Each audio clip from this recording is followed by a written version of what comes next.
Hey guys, what's going on? It's Justin from NASCAR HQ here today, and today I'm going to be doing uh, Fantasy Friday with you guys here today. That's going to be our first ever episode of Fantasy Friday, and today is just going to be for those of you that play NASCAR Fantasy Live. If you don't, I suggest you check it out because it's looks like it's going to be really fun this year. Just competing, picking drivers for each and every race.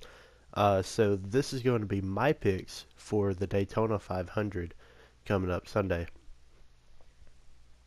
And with the new fantasy lineup, you get 5 drivers on your team and a garage driver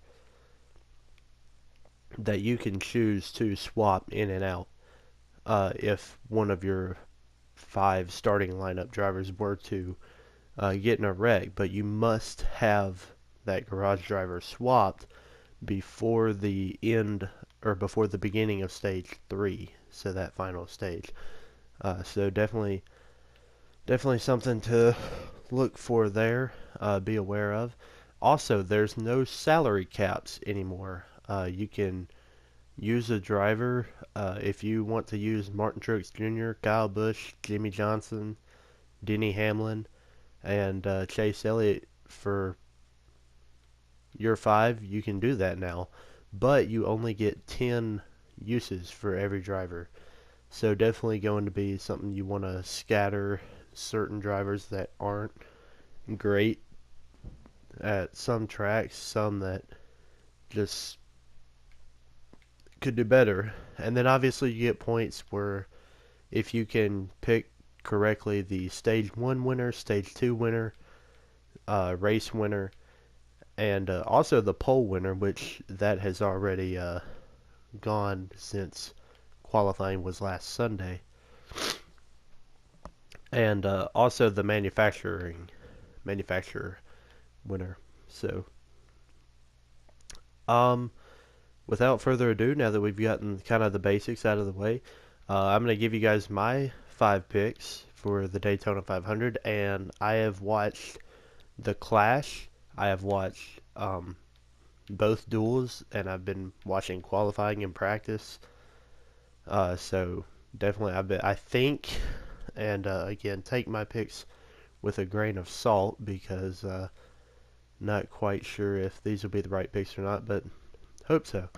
So my picks for the Daytona 500, my first 5 is Chase Elliott, and I think Chase Elliott, obviously winning Duel 2 yesterday, did really good.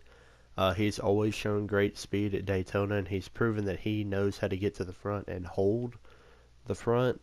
So that's why I put him on my team. Ricky Stenhouse Jr. is second, and after his performance at the plate tracks last year, I definitely think he's a good pick.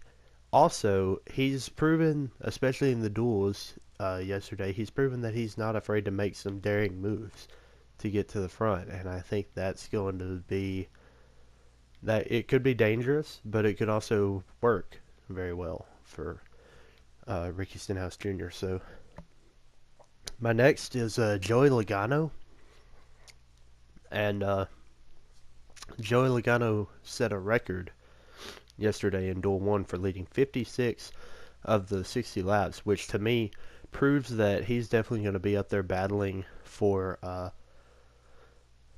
if he can get up there at the lead, he knows how to hold it, and I think that's going to be that's going to definitely help. My fourth pick is Denny Hamlin because, I mean, Denny Hamlin is always great at Daytona. He's proven that he knows how to drive here at Daytona, and he knows how to get up front and stay up front here. So that's definitely a pick for my team. And my fifth pick for my starting lineup is Paul Menard, and that's definitely going to be one that some people are like, what? Uh, Due to his performance in both qualifying and the duels, I think he is definitely going to be one to look for in the Daytona 500. I think he's going to be kind of an underdog. Definitely, I think if he can stay out of wrecks, though, I definitely count him as a top 10 driver. As for my garage pick, I picked Darrell Wallace Jr. and his performance in the duels really proved to be he was able to stay out of wrecks. He was able to dodge wrecks fairly well. So I think he'll be able to hold uh, hold him off pretty well. He is a rookie, but he does have some experience in a cup car. Not really at a track like this, but I think he'll be one to watch for. I don't think it'll be a problem for him if he can just keep the car under control. So, with that said, my picks for others, I told you guys I already lost the poll winning. I lost those 5 points for this week. I had selected Chase Elliott to win the poll, and his teammate Alex Bowman did that. So, my stage one winner is Brad Keselowski.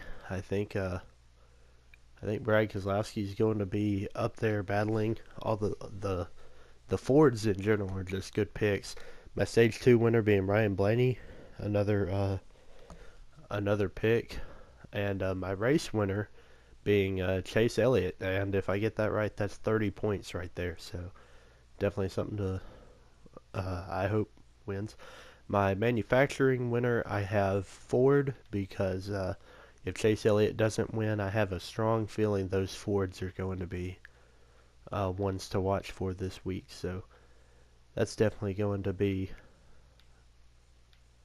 a manufacturer to watch at Daytona Sunday.